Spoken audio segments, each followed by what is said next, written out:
Hello, my crafty friends. Today I'm sharing my card for the November 2020 Karen Burniston Designer Challenge, where Karen challenged her design team to create a slimline card in an autumn theme.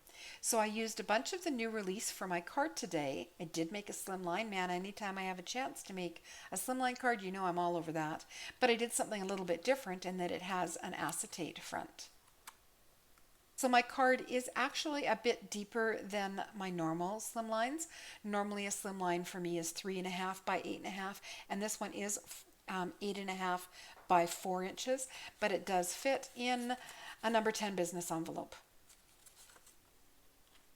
I used some older pattern paper from my stash. Man, I've had this paper for years and I keep using it and I never seem to whittle it down. It is called Harvest Delight from Recollections, and both of these pieces were actually part of a 12 by 12 sheet in the package that was it's all borders. So this was about a 2-inch deep border of the stripe, and I really liked it. So I used Karen Burniston's brand new long nature edges, and we're so excited that Karen Burniston now has some slimline dies.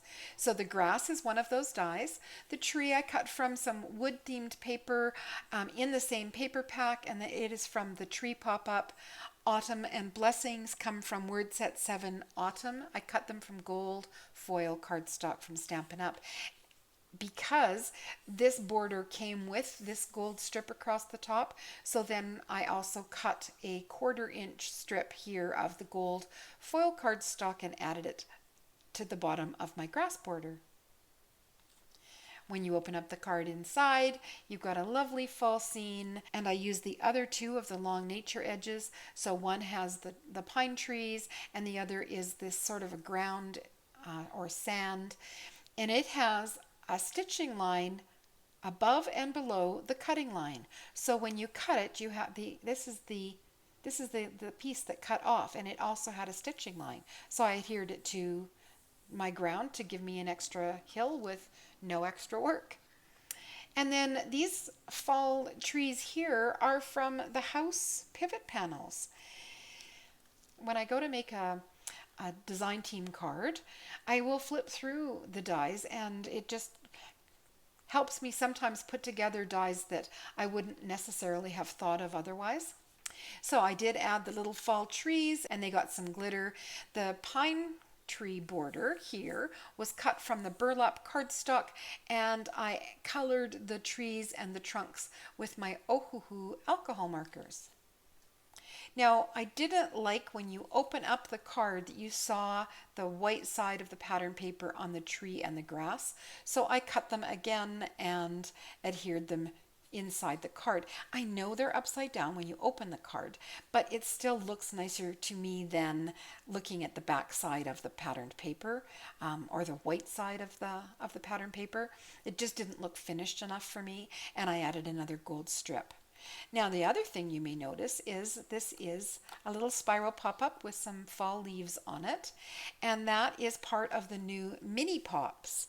So it actually cuts a spiral that was too big for my border. Even though I made the 4-inch depth, my window is not all that big. So what I did is I die cut it, and then about 1.5 inches in, I cut that off. And then I adhered it inside my card with glue here and glue here.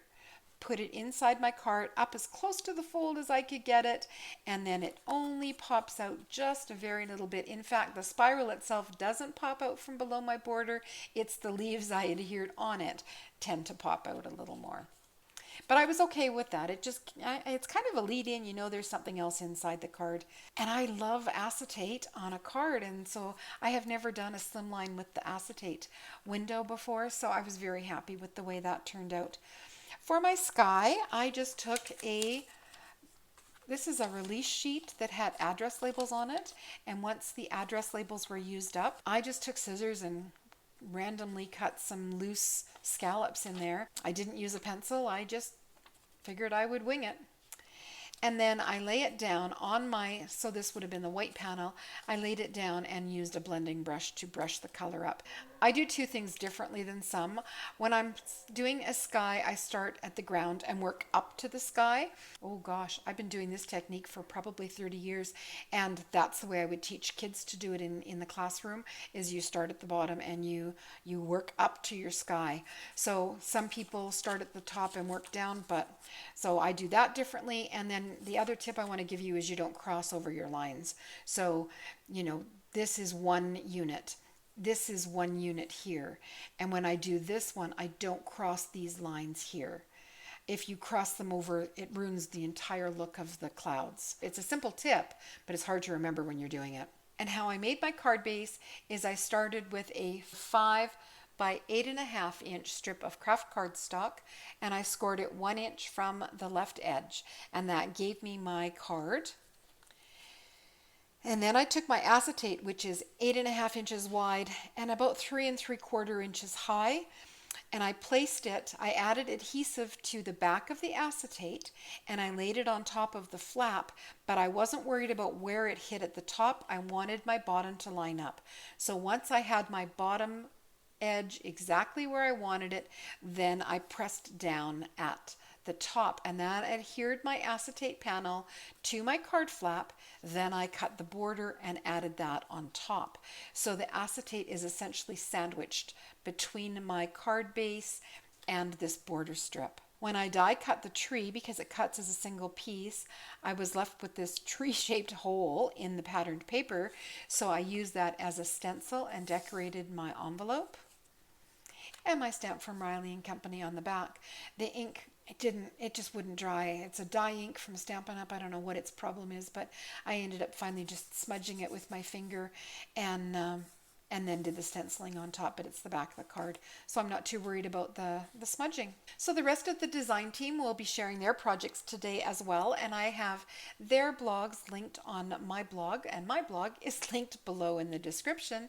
Karen Burniston will have her project tomorrow, which is Wednesday. If you enjoyed my card today, please give my video a thumbs up and subscribe to see more. And that is it for me today.